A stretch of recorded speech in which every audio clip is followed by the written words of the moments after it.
Alam ko na isa kayo sa masisipag at mahilig magbanat ng buto. Kaya naman dapat pa rin nating alagaan ang ating kalusugan. Dito nga sa pinuntahan ko ay literal na pagbabanat ng buto pag-a-align or resetting ng ating mga buto or mga joints. Yung pangangawit at pangangalay pala ng ating mga likod at bato. Mula sa pagtatrabaho, pagmamaneho at maging sa posisyon mo sa pagtulog ay naapektuhan na rin pala ang pagdaloy ng normal ng ating mga dugo. Kaya naman guys, ang masasabi ko nung matapos ang session na to, sobrang sarap sa pakiramdam at napakagaan ng aking katawan. Alam mo yung pakiramdam na matagal kang may binubuhat na mabigat tas biglang nawala. Yung parang natulog ka ng kompleto tapos ang ganda-ganda ng gising mo. Ganun ang pakiramdam ko. At naniniwala ako na deserve mo rin ang ganitong treatment. At certified nga rin pala siya sa ganitong profession. Sa dami ng certificates and awards and international training ay hindi na rin ako nagtaka kung bakit dinarayo siya ng maraming tao sa iba't ibang lugar sa Metro Manila. Siya nga pala si Sir Melvin. At alam ko ang ilan sa inyo ay napanood na ang kanyang mga videos sa Facebook and TikTok. At kung gusto nyo nga magpa-appointment ay mag-message lang kayo sa kanilang Facebook page. So guys, nandito tayo ngayon sa Pasig.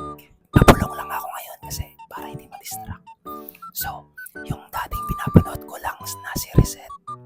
Actually, I'm a follower. At lagi ko siyang pinapanood.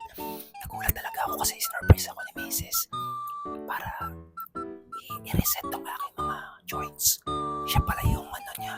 Ginanda, kaya nagulat ako. Andiyan siya ngayon. Kakausapin natin mamaya. Bawal maingay kasi may nare-reset siya. Maganda rito kasi full air condition. At may waiting area and may free candy pa siya. At mabait din sila. Mamaya kita-kita. So, meron pa kami ibang services na ino-offer dito sa aming clinic. So, nag-offer din ako ng blading na tinatawag. So, M2T blading to. Ang ginagawa naman to is myofascial release. So, kung meron kayong mga tight or mga muscle knots, ayan, ini-scrape natin yan hanggang sa mag-subside yung pain. Tapos, we do also have mobility pads. Yan, mostly sa mga athletes na ginagamit, like yung mga bodybuilders, etc. etc. Same lang din sila, cupping bed ko sa isa lang sa. Yep. So, kung meron kayong mga sakit din sa muscle at hindi lang din sa balls and joints, pwede rin natin gamitin. Maraming salamat sa mga nanonood ng aking videos at nagpa-follow at patuloy na nagpa-follow sa aking page.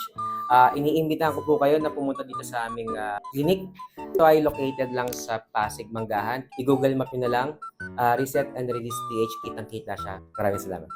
So, neutral lang ang tingin. Yan, huwag kang kukuba, huwag kang mag-slouch. Base sa unang kapa. Matigas ang muscle. So, ibig sabihin may stress talaga si sir. Ang tigas hanggang dito. Yan, hanggang mid-back niya, mid to lower back, matigas din, no?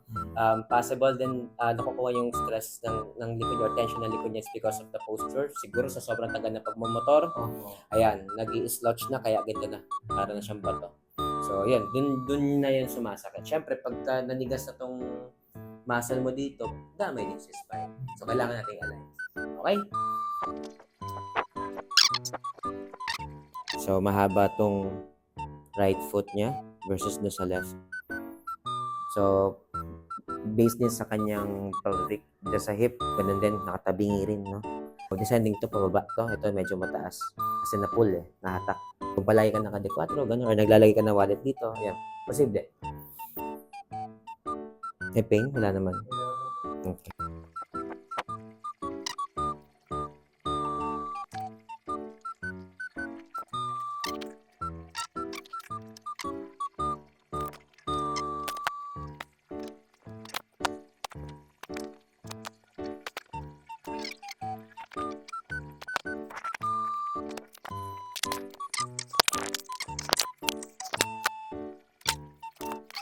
Iba yung pakiramdam niya guys, yung nagpahilot ka lang sa mga naghihilot. Iba parang laman ng, ito kasi parang kakaiba. Alam mo yung natulog ka ng masarap, tapos nagising ka ng masarap yung gising mo. Magaan ang daming na-release. Masarap siya sa mga nako-curious guys, subukan nyo na dito sa Reset. Then, ipa-flash ko rin yung kanilang page.